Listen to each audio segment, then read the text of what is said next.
अस्सलाम वालेकुम स्टूडेंट्स। तो आज हम 10th क्लास की केमिस्ट्री का चैप्टर नंबर 1 की एक्सरसाइज सॉल्व करेंगे। ठीक है, इसका सबसे पहले क्वेश्चन आंसर एमसीक्यूज हैं वो करेंगे, तो क्वेश्चन आंसर करेंगे। अब question answer short question book में नहीं होते, मैंने अपनी तरफ से लिखे हैं, इंतहाई शॉर्ट तरीके से लिखे हैं। आप देखें, आपको उसमें से अच्छी समझ आएगी। मैंने इसमें बताया नोट्स वगैरह ये करने में से लंबे लंबे होते हैं, मैंने ए टू सी लिखे हैं और शॉर्ट लिखे हैं। ठीक है, ताकि जिसको बच्चा का टाइम न ज़ाया हो, ए टू सी लिखे और मार्क्स पूरे मिले। इसका पहला एमसीक्यू है, according to kinetic theory the basic difference between solid liquid gas is due to. Solid liquid gas में बेसिक डिफरेंस क्या होता है? The difference in their movement of particle. Movement of particle तीनों की अलग अलग होती है। Upon heating is the rate of evaporation increase. Heat देने से एवेपोरेशन का रेट इंक्रीज होता है। The inter particle attraction are the stronger in. The interparticle attraction strongest in solid. Cooling the vapors of some gases, change them directly into solid state. The gases जो solid में आती है उसको कहते हैं sublimation. एक second. Cooling the vapors, some gases change them directly into solid state. अब gases से जो डायरेक्ट सॉलिड स्टेट में आती हैं, ठीक है, वो क्या कौन सी गैसेस होती हैं? ठीक है, तो इसका आएगा डेपोजिशन, क्योंकि गैसेस डायरेक्ट सॉलिड में आ रही हैं तो deposition. Physical state in which the particle possess the maximum energy. Gases दूर दूर होते हैं ना, इसलिए maximum energy. How does the process of evaporation depend upon the force of attraction present among the molecule of a liquid. It decreases with the increasing strength of attraction. Which gas will diffuse at the fastest rate? कौन से fastest rate पे gas ज़्यादा diffuse होती है? उसका है H2S.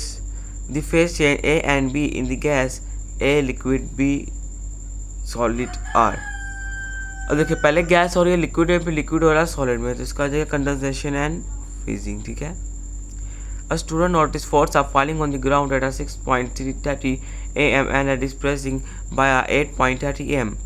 Which phase change was responsible for changing the frost into water vapors? इसका sublimation आएगा। ठीक है, तो इसके शॉर्ट क्वेश्चन आ गए। तो पहला शॉर्ट क्वेश्चन है इसका, from where does the energy comes when a liquid evaporates. ठीक है, इसका पहला शॉर्ट क्वेश्चन है वो है, from where does the energy come when the liquid evaporates। ठीक है, देखें इसका पहला शॉर्ट है, the energy comes from the surrounding and liquid enable the molecule to escape as vapor। ठीक है, ये पहले का शॉर्ट क्वेश्चन है। पहले का short question, the energy comes from the surrounding and liquid enable the molecule to escape as vapors। इस condensation and endothermic reaction, condensation endothermic reaction है कि नहीं है? ठीक है, अब इसके अंदर क्या है? नो। इसके अंदर क्या है? No. Condensation is not an exothermic process because heat is released when the gas is change into liquid. ठीक है, कंडेंसेशन होते हुए एंडोथर्मिक रिएक्शन नहीं है। अगला नेप्थलीन बॉल। तो आप देखें आगे आगे पूछ रहे हैं, 5वें सवाल में है, it is possible to compress a liquid like a gas. ठीक है, क्या हम लिक्विड को गैस में प्रेस कर सकते हैं? इसका मैं आंसर आपको आगे दूंगा। अभी आप नेप्थलीन बॉल पे आए ज़रा। नेप्थलीन बॉल्स, इसका आंसर भी नहायत ही शॉर्ट है जो आपने लिखवाया हुआ है। नेप्थलीन बॉल्स आपको पता होगा नेप्थलीन बॉल क्या होती है, तो उसने पूछा हुआ है, why naphthalene balls disappears sometime. Naphthalene ball थोड़ी देर के बाद गायब क्यों हो जाती हैं?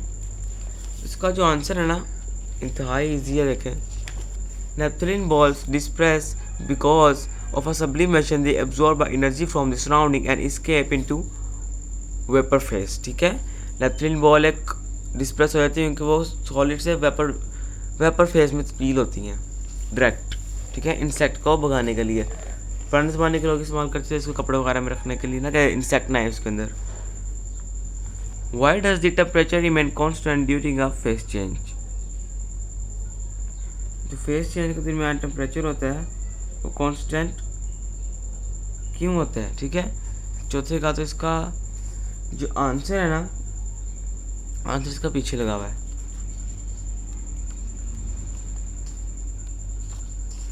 देखें, आपने यहाँ से करना है इंक्रीजिंग से, increasing kinetic energy and temperature को काट देना है, temperature and that weekends the force of attraction between its particle further heating the solid, solid करना है आपने, ठीक है, furthering the solid after it has starting a melting does not increasing its temperature, ठीक है। तो ये चौथे का आंसर आ जाएगा। आगे जो पांचवा है इसका, it is a possible to compress a liquid like a gas, क्या पॉसिबल है कि हम लिक्विड को गैस में कंप्रेस कर सकते हैं? तो इसका आंसर आएगा no. Liquid particle are very close together so liquid can not be compress like a gas, liquid particle होते हैं वो क्लोज होते हैं इसलिए गैस की तरह कंप्रेस वो नहीं हो सकते, ठीक है। इसका जो 6वां सवाल है और लास्ट सवाल है वो है, can you change the temperature at which water boils in an experiment in your lab, ठीक है। Yes, the boiling point of water depend on atmospheric pressure. If the pressure decrease, water boil at a temperature below 100 Celsius degree.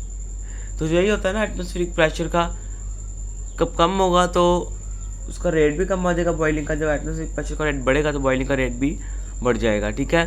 तो यहाँ पे आपके 6 के 6 short question पूरे होते हैं। आपको इसके अंदर कुछ समझ नहीं आई तो आप मुझे कमेंट में ज़रूर बताएं, मैं आपको उसका सही जवाब दूंगा।